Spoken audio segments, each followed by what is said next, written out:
உலகெங்கும் வாழும் ராஜ் தொலைக்காட்சி அன்பர்களே, என் நெஞ்சம் நிறைந்த நேயர்களே, எல்லாரும் நல்லா இருக்கீங்களா? உங்கள் அத்துணை பேருக்கும் உங்கள் ஆத்மார்த்த ஜோதிடர் நங்கநல்லூர் டாக்டர் பஞ்சநாதனின் இனிய வணக்கங்கள், வாழ்த்துக்கள். நம்முடைய இன்றைய ராசி பலன்கள் நிகழ்ச்சி இது. இதில் ஏப்ரல் மாதம் 10ஆம் தேதி 2026ஆம் ஆண்டு பலன்கள் நம்ம பார்க்க போகிறோம்.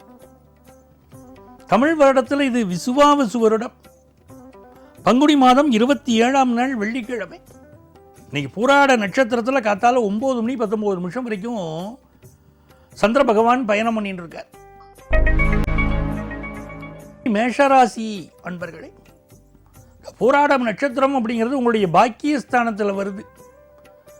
நிறைய குடும்பங்களில் கல்யாணம் ஃபிக்ஸ் ஆகலை, பிள்ளைகளுக்கு சொல்லிட்டு இருப்பா. இன்னைக்கு கல்யாணம் சம்மந்தப்பட்ட நல்ல தகவல் வரப்போகிறது, தயாராக இருக்கும். அதே மாதிரி ஃபினான்ஷியலாக ஒரு நல்ல செய்தி, தொலைதூரத்திலிருந்து ஒரு நல்ல செய்தி வருது. பூர்வீக சொத்துக்களுக்காக சிலர் காத்துருக்கா பாருங்க, பூர்வீக சொத்துக்கள் இப்போ கிடைக்கும். இந்த பூச்சிக்கடி தொந்தரவு சில இடங்களில் இருக்கும், அதனால் உடல் நலத்தில் அக்கறை எடுத்துக்கணும். பூச்சிகள்லாம் இருக்கு இல்லாமல் விட்டு சுத்தமாக வச்சுக்கணும். இந்த காலகட்டத்தில் நல்ல தன செழிப்பு வரப்போகிறது. குடும்பத்தில் வேலையில் இருக்கக்கூடிய சிக்கல்கள் தீர்ந்துட்டு தான் குடும்ப உறுப்பினர்கள் சொல்ல போகிறா. நிறைய நல்ல செய்திகள் வரும். ஒரு மகிழ்ச்சிகரமான நாள் இது. ரிஷபராசி அன்பர்களே, இப்போ உங்களுக்கு சந்திர பகவான் அஷ்டமத்தில் இருக்கார். இன்னைக்கு பயணங்கள்லாம் நீங்கள் கவனமாக இருக்கணும். ஒரு வெளியூருக்கு போகிறோம், முடிஞ்ச வரைக்கும் பயணங்களை அவாய்ட் பண்ணிக்கலாம். இல்லை போக வேண்டிய ஒரு அவசியம் இருக்குது வச்சுக்கோங்களேன், எல்லா பயணத்தையும் அவாய்ட் பண்ணி உட்கார முடியாது இல்லையா? அப்போது உங்களுக்கு அப்படி வெளியூர்களுக்கு போகும்போது உங்களுடைய பாதுகாப்பு ஏற்பாடுகளை அதிகம் பண்ணிக்கணும். கையில் ஒரு காசு பணத்தை கொண்டு போகிறோம், இல்லை முக்கியமான விஷயங்கள் கையில் விலை உயர்ந்த விஷயங்கள் வச்சுருக்கோமா, பாதுகாப்பாக போயிட்டு வாங்க. உங்கள் பாதுகாப்பையும் பார்த்துக்கோங்க. இன்றைக்கி முக்கியமான முடிவுகள் எடுக்க வேண்டாம். அம்மாவுடைய உடல் நலத்தில் அதிக அக்கறை எடுக்க வேண்டிய ஒரு நாள். அதே மாதிரி வண்டி வாகனங்களை கொஞ்சம் சர்வீஸ் பண்ணி பயன்படுத்தணும். பிஸ்னஸ் பண்ணுறவாளுக்கு திடீர் தனவரவு வரும். படிக்கிற மாணவர்களுக்கு கொஞ்சம் ஞாபகம் மறதி இருக்கும். பாடத்தை 1க்கு 2 முறை படிங்களே, நல்ல ஸ்கோர் பண்ண முடியும். மிதுன ராசி அன்பர்களே, மிதுன ராசிக்காரால பலரும் உற்று கவனிக்கக்கூடிய ஒரு நாள் இந்த நாள். உங்களை உலகம் ஃபோக்கஸ் பண்ணி பார்க்க முடியும். இந்த நாளில் உங்களுக்கு 7ஆம் இடத்துல சந்திர பகவான் விசேஷம். தனஸ்தானாதிபதி 7ஆம் இடத்துல இருக்கார். நிறைய கஸ்டமர்ஸ் கிடைப்பா. அவளால் நல்ல வருமானம் இன்னைக்கு வரும். பிஸ்னஸ் பண்ணுறவாளுக்கெல்லாம் நல்ல கஸ்டமர்ஸ் கிடைக்கும். அதே போல் இந்த நாளில் 10ஆம் இடத்துல உங்களுக்கு ராசிநாதன் புதன் பகவான் நீச்சமாக இருக்காருன்னு நினைக்க வேண்டாம். இப்போ என்ன ஆகுறதுன்னா பரிவர்த்தனை ஆகிறது. அதனால நல்ல தன செழிப்பு. குடும்பத்தில் இருக்கக்கூடிய தடைகள் எல்லாம் மெல்ல மெல்ல விலகும். நிறைய மிதுனராசிக்காரா கேட்குறா, என்ன சார் வாழ்க்கை நல்லா இருக்குமாங்கிற. பராபவ ஆண்டு பிறக்க போகிறது வரக்கூடிய 14ஆம் தேதி நம்முடைய ராஜ் தொலைக்காட்சியில் ஒவ்வொரு ராசிக்கும் தனித்தனி பலன்கள் நான் சொல்லியிருக்கேன். அன்றைக்கி பாருங்க, பராபவ வருஷம் வரக்கூடிய 14ஆம் தேதி ஒரு ராசிக்கு அற்புதமான பலன்கள், 12 ராசிக்காரர்களுக்கு என்னென்ன பலன்கள் அடுத்த ஒரு வருஷம் நடக்க போகிறதுன்னு சொல்லியிருக்கேன். பாருங்க, இந்த நாள் ஒரு இனிய நாள், வெற்றிகள் வரும் நல்ல நாள். கடகராசி அன்பர்களே, நல்ல உத்தியோகம் கிடைக்கும் சார். இன்னைக்கு ஒரு வேலையை எதிர்பார்க்குறவாளுக்கு நல்ல வேலை வாய்ப்பு கிடைக்க போகிறது, சந்தோஷமாக இருக்க போகிறாள். சில எதிரிகள் வேணும்னே உங்கள்கிட்ட வம்பு பண்ணணும்னு நினைப்பா. ஆஃபீஸில் வெளியிடங்களில் நாம் சும்மா இருந்தாலும் அவள் சும்மா இருக்க மாட்டா, பிரச்சனை பண்ணணும்னு நினைப்பா. அதெல்லாம் கடந்து வந்துடுவேன். நீங்கள் ஹெல்த் கொஞ்சம் படுத்தும், வயிறு பிரச்சனை இருக்கும். சில பேர் கிடைக்கிற சாப்பாட்டை சாப்பிடுவா. ஆகாரத்தில் நிதானம் இல்லாமல் கிடைக்கிறது எது கிடைச்சாலும் சாப்பிட்றதுன்னு வச்சுப்பா. அப்படிப்பட்டவாள் கொஞ்சம் ஹெல்த் இஷ்யூஸ் இருக்கும், வயிறு சம்மந்தப்பட்ட பிரச்சனை. நீங்கள் கொஞ்சம் உடல் நலத்தை பார்த்துக்கணும். ஆனால் இந்த கல்யாணத்துக்கு பொண்ணு பார்த்துட்டு போனவான்னு பதிலே சொல்லாமல் இருக்காளே, சரின்னு சொல்லுங்க, இல்லை மாட்டேன்னு சொல்லுங்க அப்படின்னு காத்துட்டு பாருங்க. நீங்கள் நல்ல செய்தியே வரப்போகிறது. பிஸ்னஸ் ரீதியாக உங்களுக்கு ஒரு நல்ல பணவரவு வரப்போகிறது. சிம்மராசி அன்பர்களே, பூர்வ புண்ணிய அனுக்கிரகம் பரிபூரணம். நம்ம வாழ்க்கை நல்லா இருக்கணும்னா பூர்வ புண்ணிய அனுக்கிரகம் வேணும். இன்னைக்கு நல்ல அனுக்கிரகம் உங்களுக்கு இருக்கு.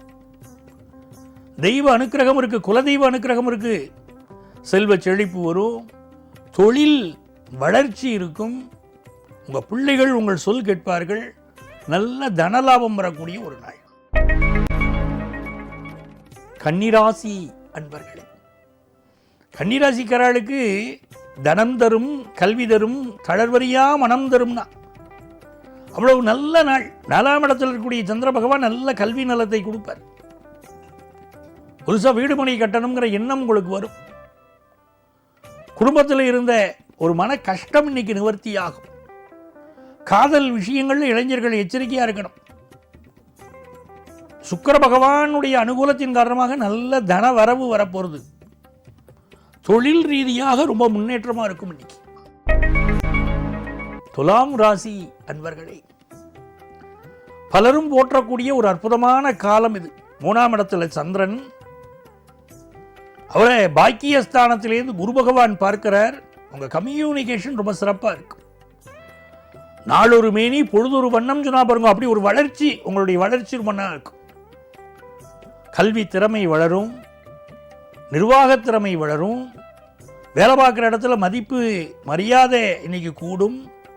திருமணத்துக்கு நல்ல வரன் தகையலை அப்படின்னு சொன்னவாளுக்கு நல்ல வரன் கைகூடும். பிஸ்னஸில் புதிய ஒப்பந்தங்கள் போடக்கூடிய யோகம் வரும். வேலைக்கான இன்டர்வியூ அட்டன் பண்ணக்கூடிய யோகம், வேலை கிடைக்கக்கூடிய யோகம் உண்டு. நல்ல நாள். விருச்சிக ராசி அன்பர்களே, விருச்சிக ராசிக்காரர்களுக்கு இன்னைக்கு தனஸ்தானத்தில் சந்திர பகவான், அவரை தனகாரகன் குரு பார்க்கிறார். நல்ல வருமானம் வந்து சேரும். முன்னோர்கள் செய்த புண்ணியம் நமக்கு இன்னைக்கு ரொம்ப நல்ல நாளாக அமையிறது. நல்ல தன பாக்கியம் கிடைக்கிறது. பேச்சில் ஒரு இனிமை இருக்கும். விஐபிக்களுடைய தொடர்பு இன்னைக்கு கிடைக்கும். ஹையர் எஜுகேஷன் படிக்கிற வாய்ப்புகள் மாணவர்களுக்கு இருக்கும். குடும்ப சாபம் ஒன்று வெளிப்படுங்கிறது இன்னைக்கு கிரகங்கள். அப்போ என்ன பண்ணணும்? குலதெய்வ வழிபாடு மேற்கொள்ளணும். சில பேர் ரொம்ப நல்லா இருப்பா, ஜாதகம் ரொம்ப நல்லா இருக்கேன்னு நினைப்போம், பெரிய முன்னேற்றம் வராது. அப்போ ஆராய்ந்து பார்த்தால் தெரியும் அதில் பித்ரு தோஷம் இருக்கும், குல சாபம் இருக்கும், பெண் வழி சாபம் இருக்க முடியாது. ஒரு சாபம் இருந்தாலும் அவளுக்கு தடைகள் வருது. அதனால இந்த காலகட்டத்தில் நீங்கள் என்ன தெரிஞ்சுக்கணும் அப்படின்னா, விருச்சிக ராசிக்காரா சாபம் ஒன்று இருக்குது, அது உங்கள் ஜோதிடத்தை பார்த்து நிவர்த்தி பண்ணிக்கணும். இது பிஸ்னஸில் வெற்றி பெறக்கூடிய நாள். தனுசு ராசி அன்பர்களே, சிந்தித்து செயல்படுவேள். இன்னைக்கு ராசியில் சந்திர பகவான் இருக்கார். ஒரே பரபரப்பு இருக்கும், சுறுசுறுப்பாக இருப்பள். உடம்பை கொஞ்சம் வருத்தும் சிலருக்கு. கல்யாண விஷயம் குடும்பத்தில் கூடி வரும். ஃபாரின் ஆப்பர்ச்சுனிட்டி இன்னைக்கு நல்ல முயற்சி பண்ணலாம். தேக ஆரோக்கியத்தில் மட்டும் கொஞ்சம் அக்கறை வேணும். அம்மாவுடைய உடல் நலத்தில் கொஞ்சம் அக்கறை எடுக்கணும். இன்னைக்கு மகர ராசி அன்பர்களே, இந்த நாளை பொறுத்த வரைக்கும் சந்திர பகவான் என்ன பண்றார்? 12ஆம் இடத்துல இருக்கார். சில பேர் நாடு மாறுவா. வெளிநாடுகளில் இருக்கக்கூடிய பல பேர் தாய் திருநாடு திரும்பிடலாம்னு நினைப்பா. நான் ஒரு 3 வருஷமாகவே என்னுடைய ப்ரெடிக்ஷன் சொல்லிட்டு இருக்கேன். வெளிநாடுகளில் சொத்து வாங்காதீங்க, இந்தியாவில் வாங்குங்க. வெளிநாடுகளில் வாழக்கூடியவர்களுக்கு அங்கே பல்வேறு சோதனைகள் வரப்போகிறது, அங்கே இருக்க வேண்டாம், இந்தியாவில் வருது, இந்தியாவில் சொத்து வாங்கி வைக்கிறது நல்லதுன்னு சொல்லிகிட்டே இருக்கோம். அதை கவனத்தில் வச்சுக்கணும். இந்த மகர ராசிக்காரர்களுக்கு இப்போ இடமாற்றம் சிலருக்கு ஏற்படும். நிறைய எதிர்பார்ப்பு இருக்குது பிஸ்னஸில், அந்த அளவுக்கு லாபகரமாகவும் இருக்கும். தொண்டை கழுத்து சம்மந்தப்பட்ட பிரச்சனைகள் சிலருக்கு வரலாம், அக்கறை எடுத்துக்கணும் உடம்புல. புதிய தொழில் ஒப்பந்தங்களில் கையெழுத்து போடும்போது படித்து பார்த்து கையெழுத்து போடணும். யாருக்காகவும் ஜாமீன் கையெழுத்து, கேரண்டார் கையெழுத்து போடக்கூடாது. கும்பராசி என்பர்களே, கும்பராசிக்காரர்களுக்கு லாபத்தில் சந்திரன்கிறது ரொம்ப விசேஷம். ஒரு லோன் வேணும், எஜுகேஷன் லோன் வேணும், இல்லை நான் பெரிய அளவுக்கு முன்னேறணும், லோன் ஃபெசிலிட்டி இன்றைக்கி கிடைக்கும். நல்ல வேலை கிடைக்கும், வேலையில் ப்ரமோஷன் கிடைக்கும். எதிரிகளால் சிலருக்கு தொந்தரவு இருக்கும், வந்து அதை நீங்கள் அலட்சியப்படுத்தி அதை நிவர்த்தியும் பண்ணிட்டு அதை பற்றி பெருசாக கவலைப்பட வேண்டாம். காது மூக்கு தொண்டை சம்பந்தமான பிரச்சனைகள் சிலருக்கு இருக்கலாம். இந்த நாள் நல்ல தனவரவு, உத்தியோக லாபம் உள்ள நாள். மீன ராசி அன்பர்களே, மீனராசிக்காரர்களுக்கு நல்ல வேலை வாய்ப்பு கிடைக்க போகிறது. சிலருக்கு வேலை பார்க்குற இடத்துல நீங்கள் கொஞ்சம் ஒர்க் ப்ரெஷர் அதிகமாக இருக்கும். படிக்கிற மாணவர்களுக்கு நல்ல முன்னேற்றம். ஆனால் மனசில் ஏதோ ஒரு போராட்டம் இருந்துகிட்டே இருக்கும். என்ன ஒரு நிம்மதி குறைச்சல் இருக்கேன். இந்த செவ்வாய் சனி சேர்க்கை இருக்கோ இல்லையோ, அதனால் அப்படி இருக்கும். அப்போ என்ன செய்யணும்? கால பைரவர் வழிபாடு செய்தீர்கள்னா எல்லா கஷ்டமும் விலகும். தொழில் ரீதியாக இன்றைக்கி லாபம் உண்டு, குடும்பத்தில் சந்தோஷம் உண்டு. உங்களுக்கு அதிர்ஷ்டமான ஒரு நாள் இந்த நாள். நன்மைகள் அதிக அளவில் நடைபெறும். அன்பர்களே, நாளைய பதிவில் உங்களை மீண்டும் சந்திக்கிறேன். உங்கள் ஆத்மார்த்த ஜோதிடர் நங்கநல்லூர் டாக்டர் பஞ்சநாதன்.